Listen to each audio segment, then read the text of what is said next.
Friends అందరికీ నమస్కారం అండి. ఇప్పుడు అందిన వార్త బీఆర్ఎస్ మాజీ సీఎం కేసీఆర్ లుక్స్ ఆరోగ్యం పైన ముఖ్యంగా బీఆర్ఎస్ కార్యకర్తలు నేతలు తీవ్ర టెన్షన్ అంటూ లేటెస్ట్ అప్డేట్ అయితే రావడం జరిగిందండి. సో ఆ వివరాలు ఏంటనేది కూడా వీడియోలో తెలుస్తుంది. వీడియోని చివరి వరకు చూడండి, అర్థమవుతుంది. మొదటిసారి ఛానల్ వస్తే తప్పకుండా సబ్స్క్రైబ్ చేసుకోండి. చూస్తున్నారు కానీ లైక్ చేయడం మర్చిపోతున్నారు, వెంటనే లైక్ చేయండి. వీడియోలోకి తెలిపోదామండి.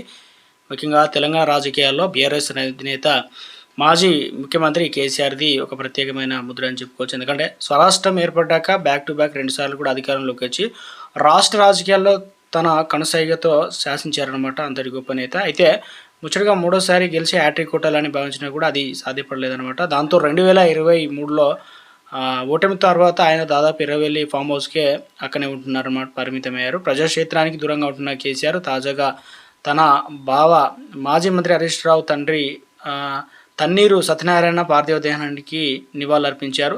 అయితే ఇక్కడ ఎర్రవెల్లి నుంచి ముఖ్యంగా హైదరాబాద్కు వచ్చిన గులాబీ బాసు హరీష్ రావు ఓదార్చి తన బావకు నివాళులర్పించారు. అయితే సందర్భంగా కేసీఆర్ లుక్స్ రాజకీయ వర్గాల్లో అదేవిధంగా చర్చకు దారితీశాయన్నమాట.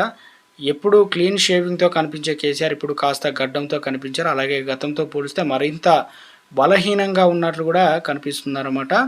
అది చాలా రోజుల తర్వాత బయటికి వచ్చిన తమ నాయకుడికి ఏమైందంటూ బీఆర్ఎస్లో రాజకీయ వర్గాల్లో చర్చ జరుగుతుందన్నమాట. కాగా రాష్ట్రంలో బీఆర్ఎస్ అధికారం కోల్పోయాక 2023లో ఎర్రవెల్లి ఫామ్ హౌస్లో కాలు జారి పడిపోయిన కేసీఆర్కు యశోద ఆసుపత్రిలో తుంటి మార్పిడి శస్త్రచికిత్స అయితే జరిగిందనమాట. ఏడాది జూలైలో జ్వరంతో పాటు రక్తంలో చక్కెర స్థాయి పెరగడం, సోడియం స్థాయి కూడా పడిపోవడంతో యశోద ఆసుపత్రిలో చేరారు. ఆ తర్వాత సంపూర్ణంగా ఆరోగ్యంతో డిశ్చార్జ్ అయినా నేరుగా నందిని నగర్లో నివాసానికి చేరుకున్నారు.